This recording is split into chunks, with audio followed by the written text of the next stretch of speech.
Hey guys, welcome back to the channel. So this is part 3 of the Jeep rebuild, or build up, I guess. It is Friday and it's been a really long week and I'm ready to go to bed, but I'm going to go ahead and start the rear lift kit. I do have a Rough Country 3.5-inch lift kit with the drop brackets for the control arms. So, you know, it's like the most expensive 3.5-inch lift they have. But I'm going to start in the rear so I can get the rear sway bars and be able to move them to the front. And I'm hoping the rear is not as hard and it will go quicker. I went ahead and I pressure washed the whole frame. I washed the body and I'm hoping to paint the frame while I have the lift kit off. So I'm going to go ahead and get the vehicle jacked up, and I'm going to open the boxes and make sure everything's there because I have done this lift kit before, and hopefully figure out what step 1 is. So I just got the boxes open. I did not pull anything out of this first box, so that's how it comes. This is the other box with all of the parts. Those are the packages.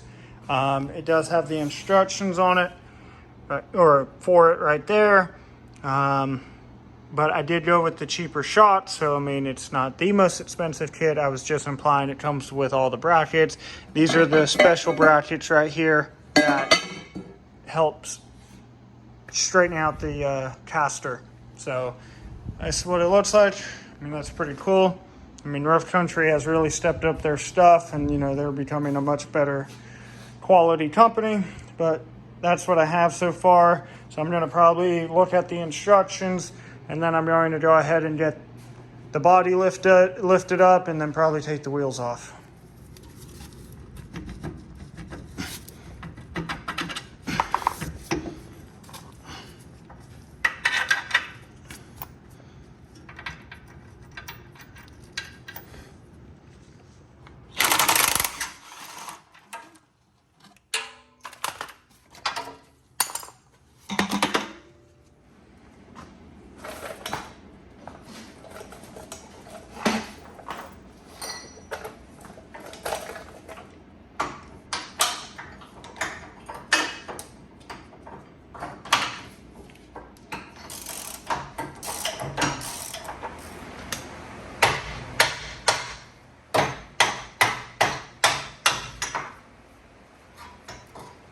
So I was able to get the sway bar, the track bar, the shock, got that disconnected on the driver's side. So I was able to undo these snaps, and now I believe my spring, there's the factory spring boot. Get this out of there. And so there is the lift spacer. And I wonder how I go about getting that out. I see a bolt in there, so I probably have to try to unscrew it.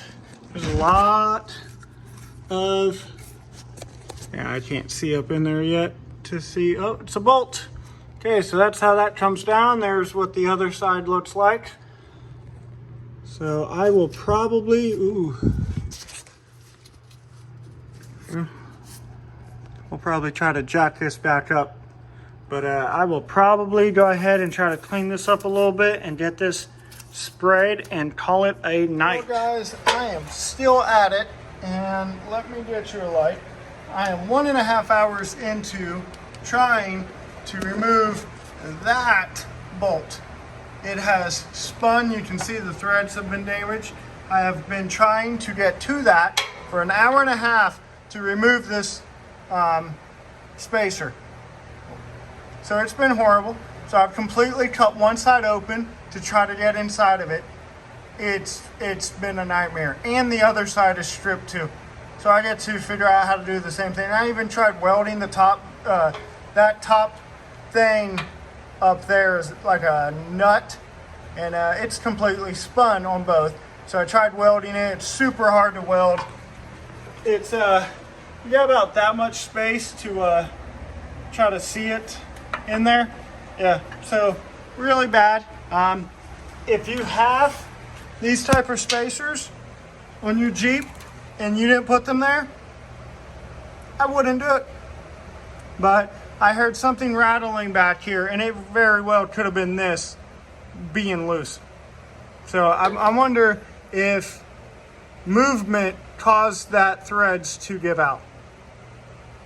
I don't know, but it's horrible, and I'm still working at it.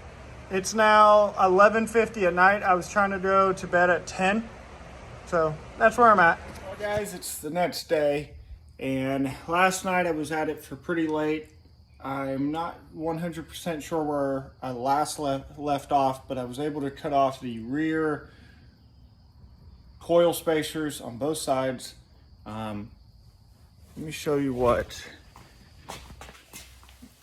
Let's see here.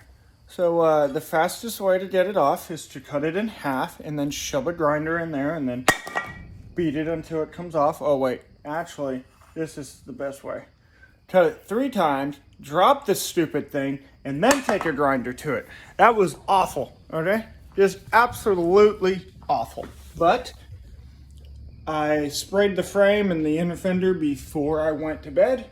So now everything is ready to start putting back together. And hopefully, now that I said the rear would be the easier one, I'm hoping the front's way easier now. But basically, I am ready to start assembling the actual lift kit. I've been on this for 5 hours so far, just demoing the rear, and I'm pretty sure the whole lift is 4 to 5 hours to install.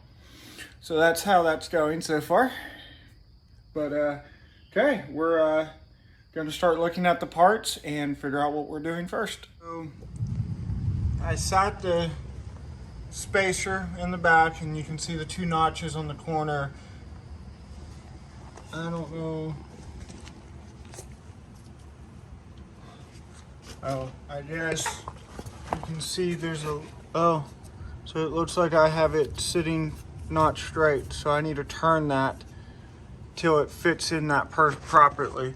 And then I just have the factory, I'm not gonna have any light, but I have the factory bushing up there. So I need to go back and check this.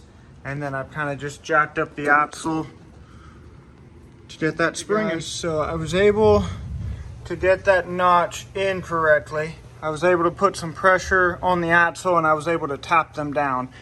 Looking at my wife's Jeep, her rear driver is not down all the way, so I'm gonna have to try to lift her body up and tap it over. It's been like that for like 5,000 miles, but I was able to get that seated correctly.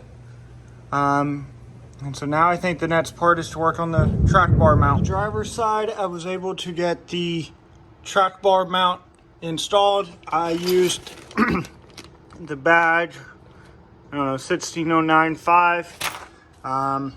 It has some washers in it. I don't know where they go yet, but you do have to drill a hole that goes below the track bar. I just drilled it with a 3/8 hole.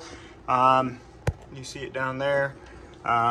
Pretty straightforward so far. I did forget to spray the track bar, so I just painted that edge. Try not to get anything on the lift kit.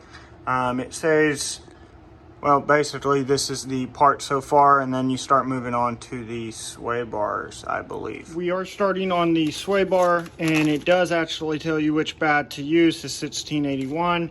These are the hardware pieces. I wanted to show how much longer the new sway bars are in the rear. And then these are being moved to the front. So I will get this installed and show you. I want to show you how to press these crush bush like washers into the sway bars. I tried using a hammer to pound it in. It didn't work. So using a vise, I put a washer on the back. It allows it to get about 90% all the way to the end, and then I take that out and then squeeze it. I'm not sure if I can do this with one hand. Let's try that, but it should just kind of go right in. I see that it's kind of going in funny, but it seems to be going in.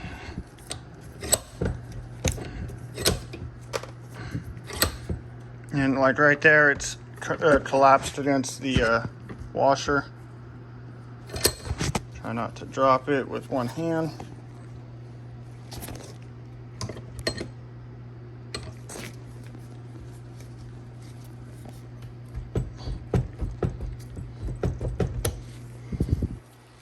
Okay, so see how it's not in all the way, then I will just set it back in and then crush it all the way. So it does come with new bump stop blocks, but because I already had a lift kit on here, I'm just going to leave what's already there.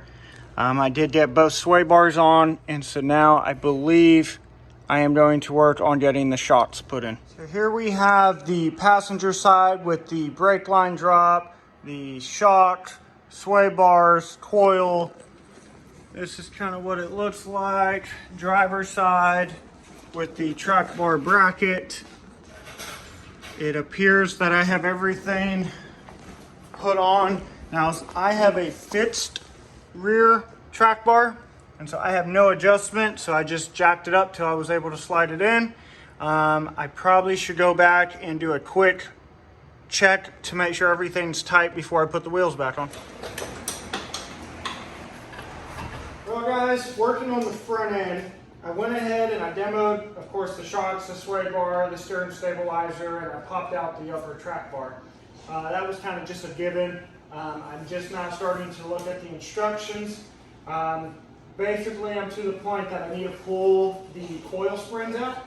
I went ahead and I tried dropping the axle to pull the springs out. With this bump stop and this spacer, these are not coming out by themselves like they did in the rear. So I just had to go and I rented the coil compressors, and we'll have to, I mean, any kind of compression will help this probably come out better than nothing.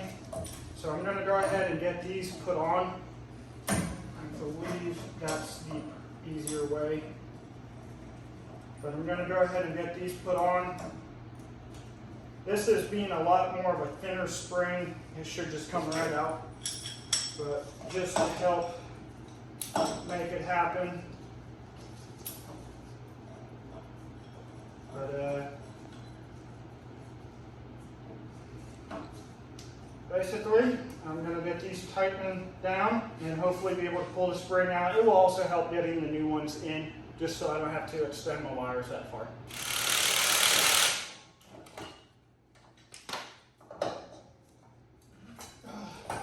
That's dangerous.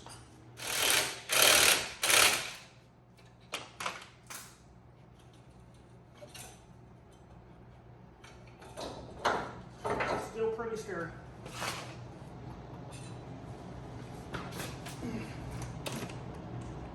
So I do have the safety clips in though.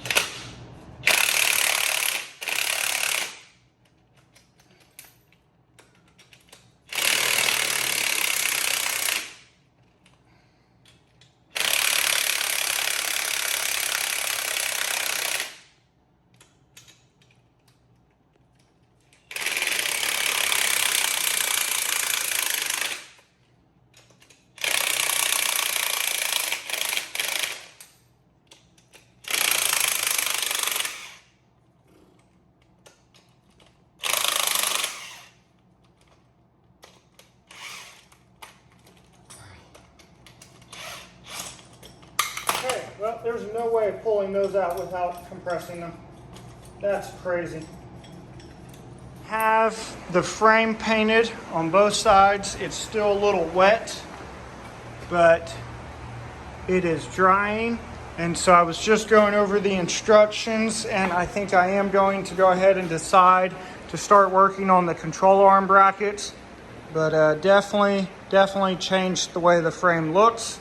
Got it all pressure washed, cleaned, and ready to be sprayed. So should hold really well. I'm using really good paint. So I am using the Fusion 5x Adhesion Satin Black.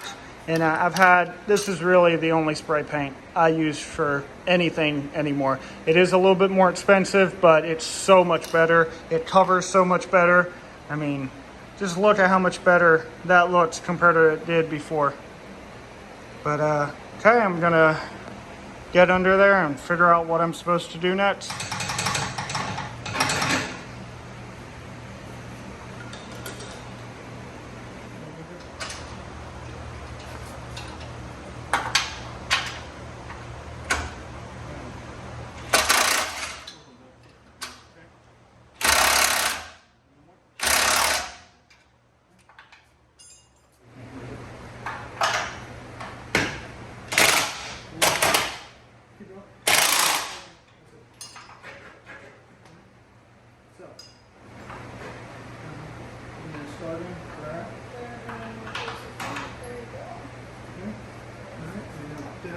Alright, push.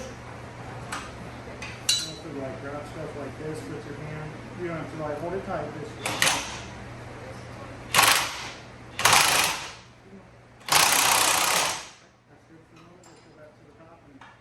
Try to run this one pretty tight.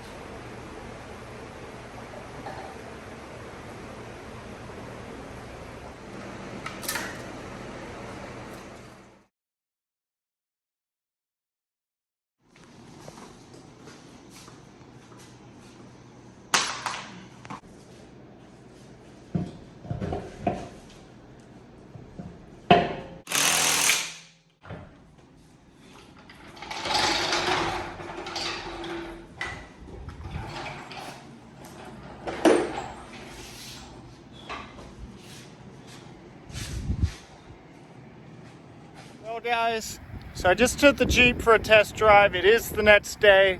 When I finished up the lift last night, it started raining, so I drove it a couple miles down the road. It got pretty heavy rain, so I stopped. I just drove it about, I don't know, 10 miles or so. It's definitely way better than it was before. I still have a little bit of movement in the steering wheel on really bumpy roads, but on flat roads, it drives great. Just keeping the wheel in one spot. I do have the steering wheel turned just a little bit to the left, so easy adjustment, not a big deal. But all the paint that I had done on the suspension prior to putting that lift kit in makes it look so much better. I mean, it really changed the whole Jeep. But here's the rear end. I don't know, you can definitely see that it's way nicer looking. I did use a satin paint like I mentioned, but that's it for this. I mean, now from here on, we're gonna go ahead and start wrapping it. So thank you guys so much for watching. I will catch you in the next one. Peace out.